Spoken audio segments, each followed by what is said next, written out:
Il était une fois un petit lutin grincheux. Pour lui, toute la vie, elle était grincheuse. Le matin, quand il se levait, il s'énervait après son réveil qui faisait trop de bruit. Puis il enfilait son costume.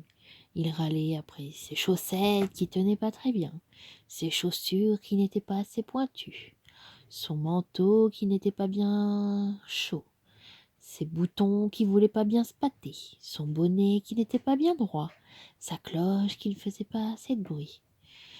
Puis il partait. Il allait prendre son petit déjeuner avec la mère, Noël et tous les autres lutins. Il râlait parce que son chocolat chaud était trop chaud. Il râlait parce que ses tartines n'étaient pas bien beurrées. Il râlait pour un oui, pour un non. C'était le petit lutin grincheux. Mais quand il arrivait dans la salle du Père Noël, où tous les jouets se construisaient, il était heureux. Les petites tables étaient parfaites. Son petit atelier était parfait. Il fabriquait des cœurs en tissu. Tout était merveilleux. Le fil rouge était magique. Le tissu était sensationnel. Il était doux, chaleureux. Il adorait son travail. Et quand il avait fini son travail le soir, qu'il partait de sa petite table de fabrication, il redevenait Grincheux. grincheux. La route était longue pour aller jusqu'à la maison. Il faisait froid, il avait mal aux pieds, il était fatigué.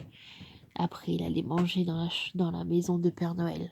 La soupe était trop froide, le pain était trop dur, le dessert était trop froid. Il allait dans sa chambre, il enfilait son pyjama de lutin. Le pyjama était trop grand, l'élastique tenait pas, ses chaussettes de nuit étaient trouées, son bonnet de nuit voulait pas s'accrocher.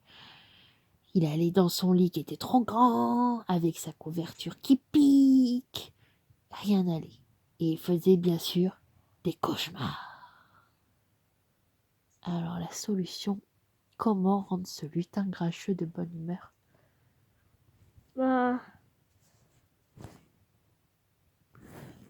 Les cœurs en tissu partout.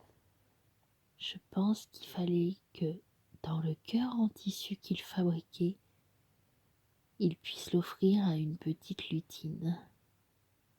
C'était sa mission du lendemain. Trouver une amoureuse.